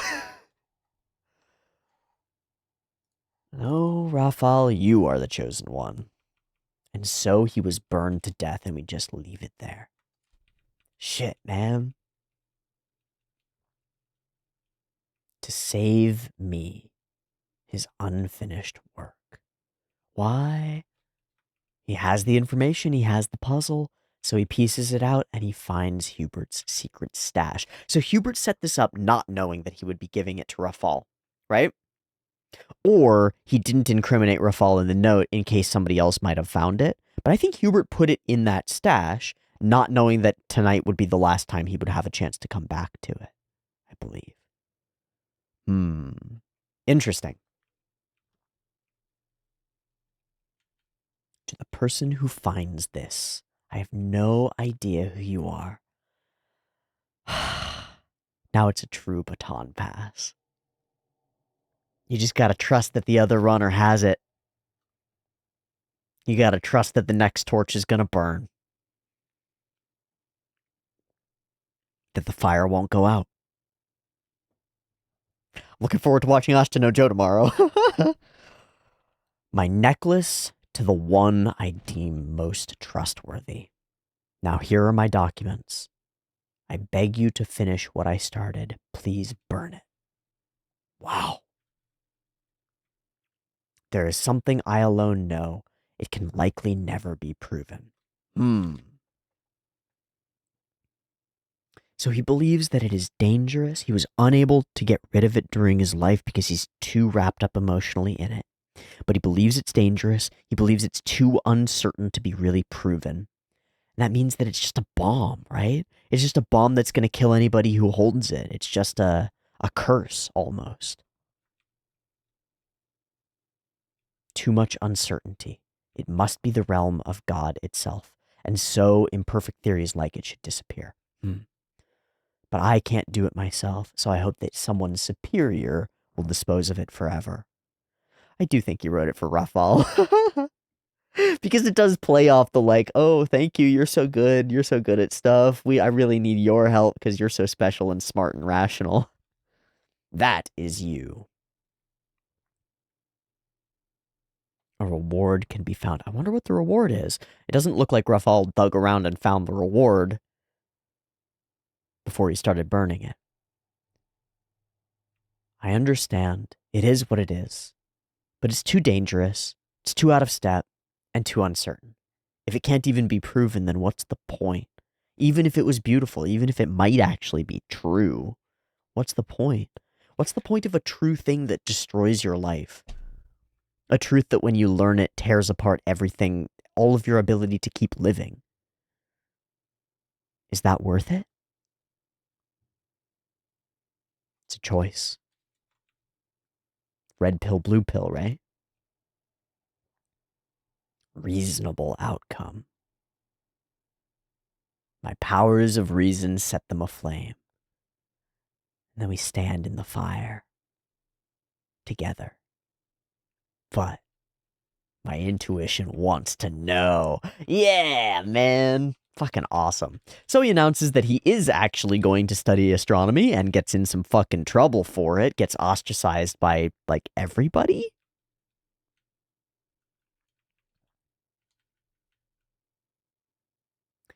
And we get the lines that opened the show. The world is full of fools, but they're recharacterized to include Raphael as a fool. Yeah.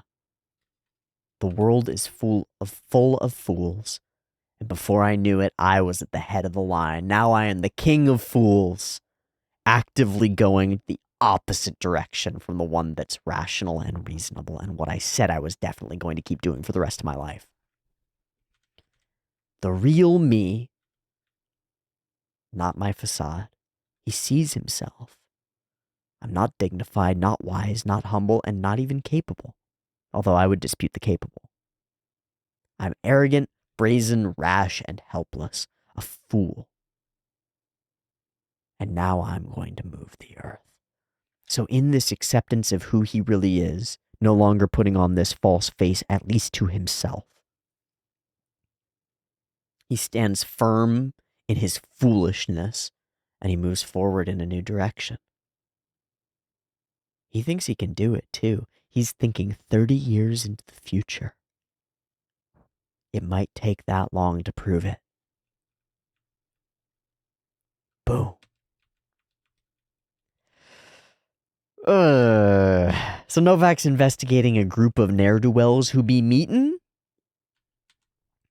Something about helping the kid and then torturing the father and then finding out that they were related and being like, well, that's the way it goes, is really interesting. I don't have the words to describe why it's so interesting, but we keep characterizing Novak in really interesting ways. The fact that he's got a daughter and yet he's a torturer. The fact that he's really quite down for all this torturing stuff. And yet there doesn't seem to exactly be joy in it. He seems kind of ambivalent. He seems kind of like, it's just work. You know, it's a living. He doesn't really care. He's not like watching the burnings with glee. He's not like, watch their fleshes melt. Yay, precious. Right? He's not doing that. He's not like that. It's weird. It's scary. It's very Hans Landa. It's scary. He doesn't even seem to delight in it.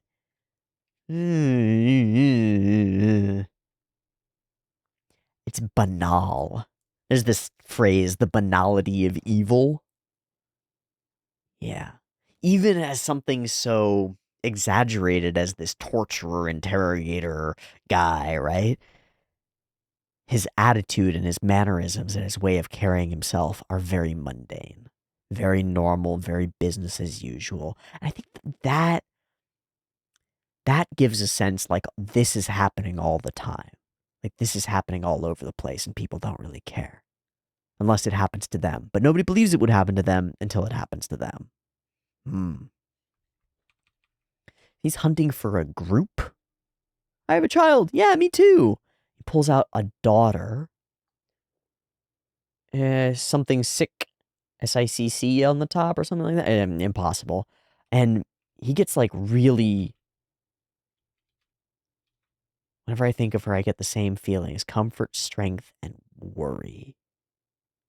The way he says worry is like worried that she's a monster. Is the vibe I get? I don't know. I don't ever want her to suffer. So any research that will disrupt the peace can't be overlooked.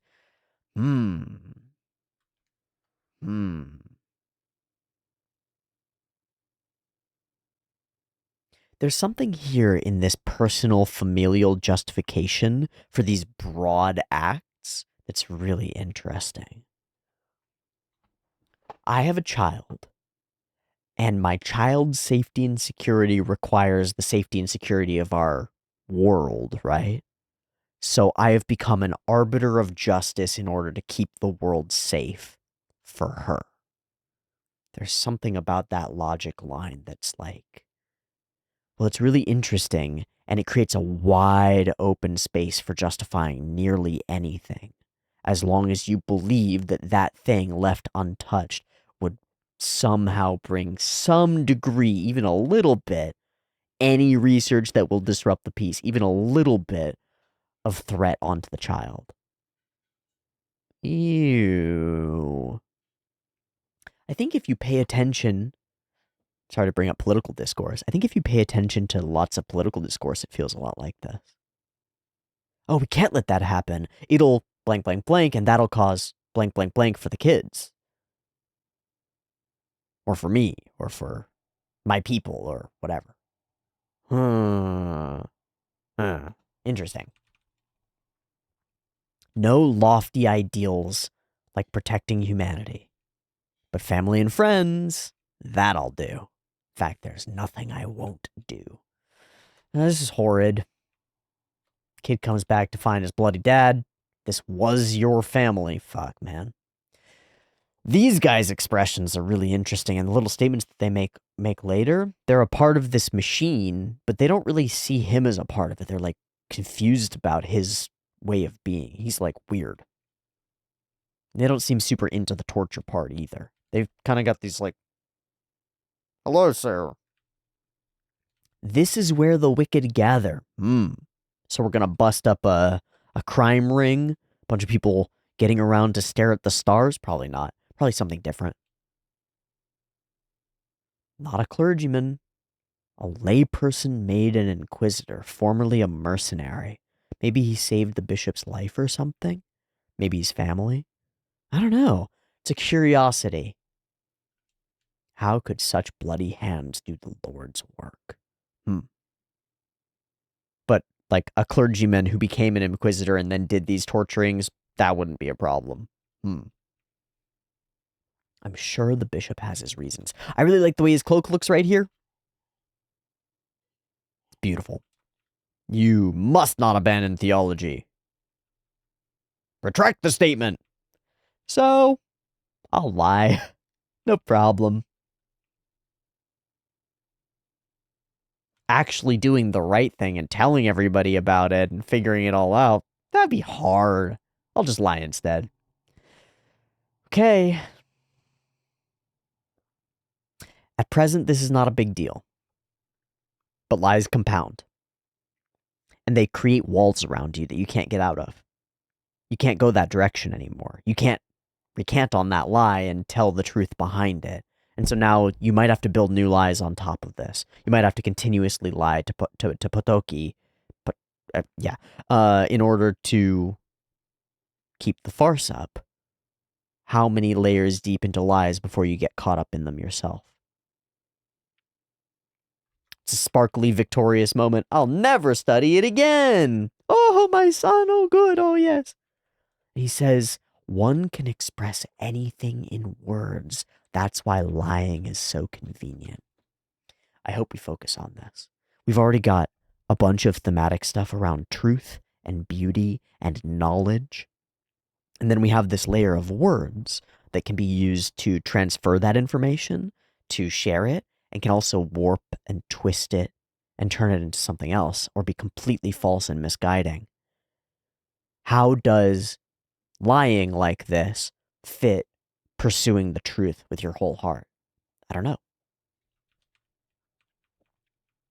The rational judgment can help me avoid trouble. There's arrogance to it, man. I'll just enroll and then transfer.